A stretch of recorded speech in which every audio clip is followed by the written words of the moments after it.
Welcome once again to Commander by Danon. Today we're looking at upgrading Dance of the Elements, the new 5-color pre-constructed commander deck from Lore When Eclipsed. Also, and I know it's annoying to keep hearing this, but statistically if I don't ask you to like and subscribe, the video gets fewer subscribers. Like all modern pre-constructed commander decks, Dance of the Elements comes with 2 commanders. Now I'm just assuming here, since one of those commanders already has a Day 0 errata, but maybe WotC should slow down a little bit on their print schedule. Anyway, our first commander is Ashling the Limitless, a 3-mana 2/3 legendary elemental sorcerer. She makes it so that elemental permanent spells we cast from our hand have Evoke 4. Yes, I know what is written on the card, that's why it's an errata. Additionally, whenever we sacrifice a non-token elemental, we can create a token that's a copy of it. That token gains haste until the end of turn, and we must sacrifice it at our end step, unless we pay Wooburg. Our other commander is Massive Mysteries, a 5-mana 5/5 legendary elemental with First Strike, Vigilance, and Trample. At the beginning of combat on our turn, another elemental we control gains Myriad until the end of turn. Okay, so both commanders are powerful, and either one of them works in the command zone. I'd put Ashling a little bit higher on the power scale because of how cheap she is to cast, but either of them will work as the commander of this deck. Speaking of which, we should probably figure out what this deck is lacking in order to recommend upgrades. And in order to do that, we should first review our handy-dandy checklist. 50 mana sources, usually split between 37 lanes and 13 pieces of ramp, 10 pieces of card advantage, 8 to 10 pieces of spot removal, 2 to 3 board wipes, 2 pieces of graveyard hate, and 1 sudden I win card. Okay, so compared to that, Dance of the Elements hits just about everything. We've got 55 mana sources, split between 40 lands and 15 pieces of ramp. Heavy, but we're 5 colors and our curve is fairly high. 18 pieces of card advantage, 11 pieces of interaction, 2 board wipes, 1 piece of graveyard hate in endurance, 1 sudden I win card in jubilation. Okay, so as far as I can tell, other than upgrading the land base, we only need 1 more piece of graveyard hate. So I recommend either Ashiok Dreamrender or Commit Memory. But what are we replacing? Ashling the Limitless, of course. We're going to have some fun with her. But before we get to our deck list, a quick word from our sponsor, Ultimate Guard. I know I'm sponsored, so you may not believe me, but Ultimate Guard katanas are the best sleeves on the planet. They have absolutely gorgeous colors like these white ones, are durable and long-lasting, and an absolute joy to shuffle. Let Ultimate Guard protect your cards with katanas. Pick yours up today to the local game store or order them on Amazon. Link down below. Now, since our base deck is pretty cheap, I wanted to make this one a little more expensive. Okay, a lot more expensive. This will be a bracket 3 deck with a fun land base. In fact, most of the budget will be on the land base and the game changers. Oh, one more quick announcement before we get started. I'm streaming on Gaming with Danon as well as Twitch. Sometimes I'm building Commander decks, other times I'm playing Final Fantasy XIV, but you're always welcome to pop in and talk about Commander. Honestly, about half my streams are talking about manga, anime, or Commander.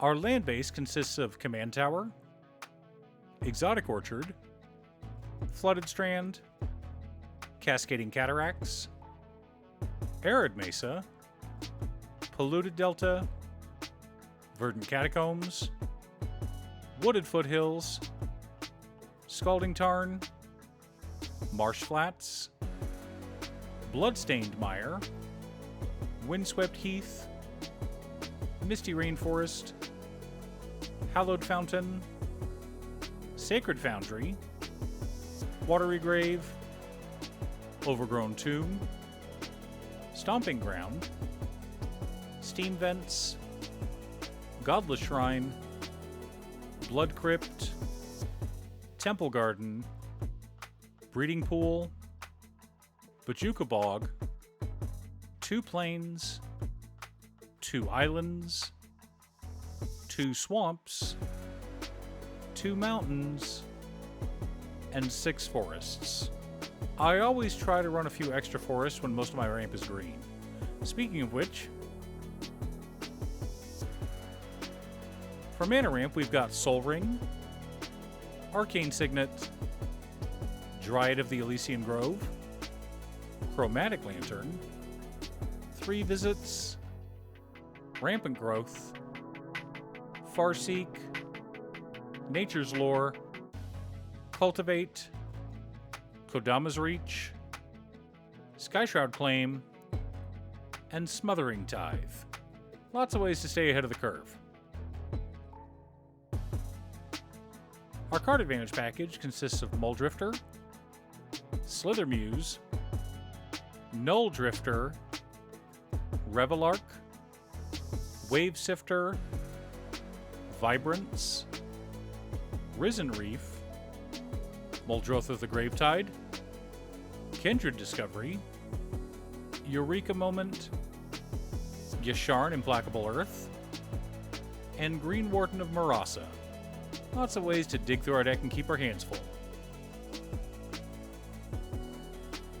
For interaction and spot removal, we've got Endurance, Fury, Shriekmaw, Foundation Breaker, Solitude, Subtlety, Grief, Ingot Chewer, Aether Snipe, Deceit, Fault Grinder, Mournwhelk, Nevermaker, Awful Snout, Spite Bellows, Wispmare, Wistfulness, Bane of Progress, Commit Memory, Abrade, and Teferi's Protection. Lots of ways to remove annoying permanents and mess with our opponents. Our board wipes consist of Cloud Thresher, Night Incarnate, and Cyclonic Rift.